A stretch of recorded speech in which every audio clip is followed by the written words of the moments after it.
Arizona is still counting hundreds of thousands of ballots. Yes, still counting as we head into the weekend after Election Day, where the governorship and a U.S. Senate seat hang in the balance. Kari Lake is the Republican candidate for governor, and she certainly has some big plans for Arizona that really will upset the Democrat establishment in that state. Here is my conversation with Arizona's Kari Lake.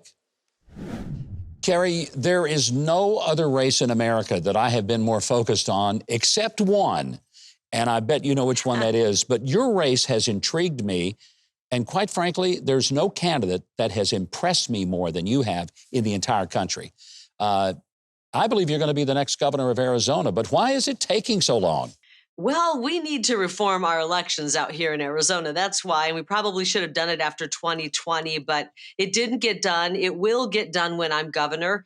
And we have a situation where we accept mail-in ballots right up until the last second. And we vote for pretty much a month in Arizona rather than just election day. And because of that, it really drags things out, unfortunately. And one of the great things is we had such huge participation on election day, Mike, that we had an overwhelming number of people who didn't trust the mail-in ballot system in the drop box or the mailbox. They wanted to hand deliver it on election day.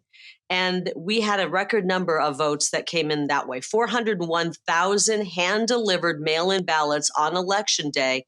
And those votes have yet to be counted. Those votes are going to go very heavily to me and the other Republicans that are running. Those are people who are distrustful of the way the elections are run, and they haven't even begun to count any of those.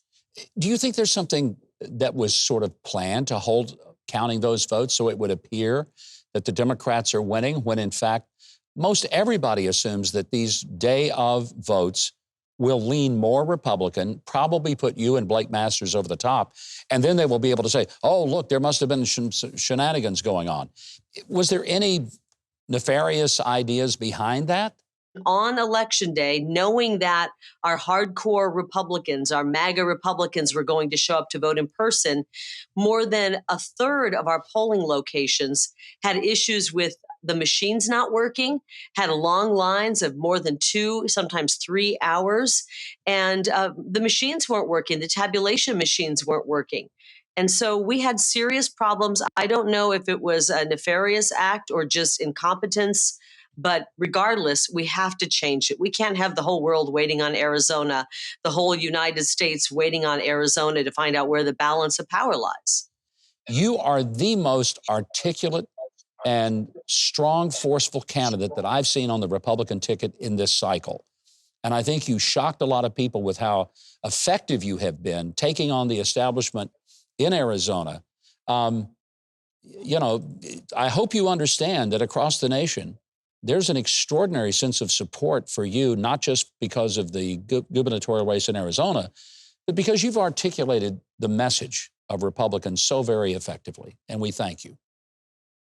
Well, that's very nice coming from you, because I've always thought of you as one of the more authentic politicians. I'm sure you hate that word, but you're just so authentic, and it's kind of a Midwestern quality, although I know you're from the South. I'm from the Midwest, and I've always been able to relate to people, and that's why I got into journalism. I wanted to tell people stories, get to know people, wrap my arms around the issues, and dig for the truth. And so I have a 30-year career as an honest journalist.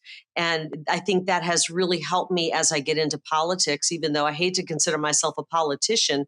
I'm really just a mama bear who wants to do better, and I want to see Arizona be its best. And that's why I jumped into it. I'm articulating common sense policies, America First policies. And so when you're speaking the truth and articulating common sense, it's actually pretty easy. It's when you have consultants talking in your ears, telling you what to say, that I think you don't come off as very authentic or relatable. And I don't have any consultants. We never hired consultants to tell us what Arizonans wanted. I knew in my heart what Arizonans needed and want, because I am an Arizonan and I've been covering this state for so long. Was it frustrating, having been a career journalist, to have to fight people that were playing like they were journalists, but they were really advocates for the other side?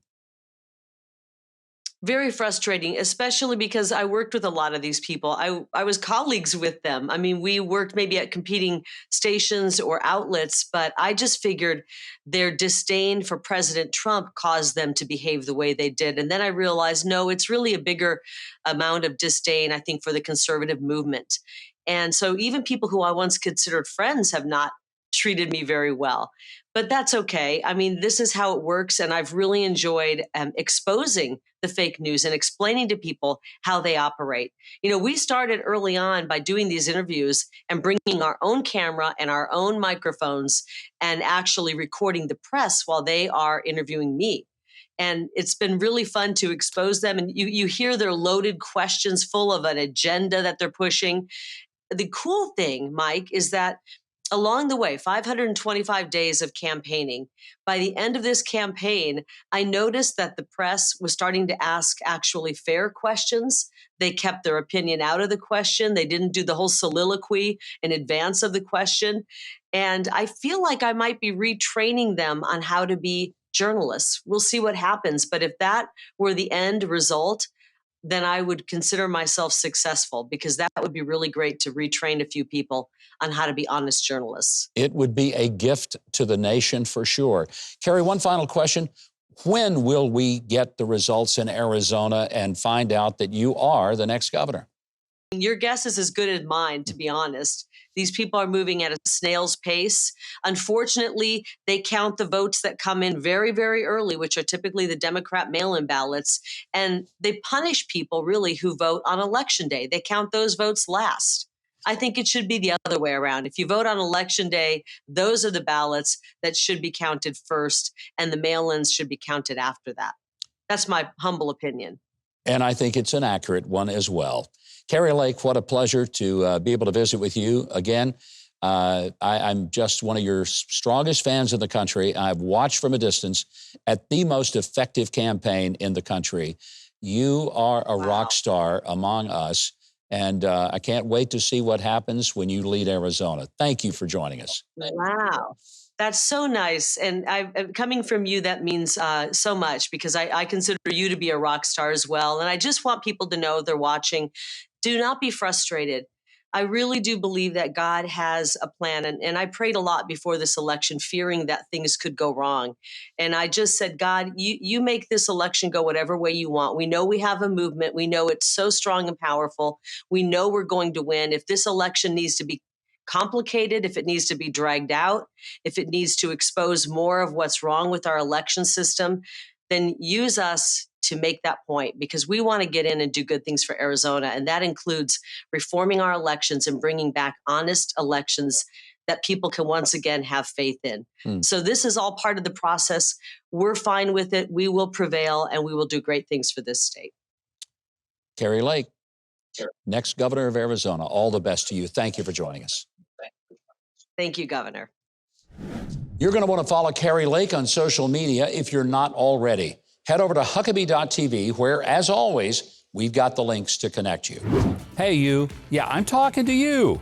Since you're still here, let me share something with you. If you click on the subscribe button below, hit that notification bell next to it, and click the like button, you know what that's going to do? Virtually guarantee that you don't turn into an AOC fanatic. Do it now, before it's too late.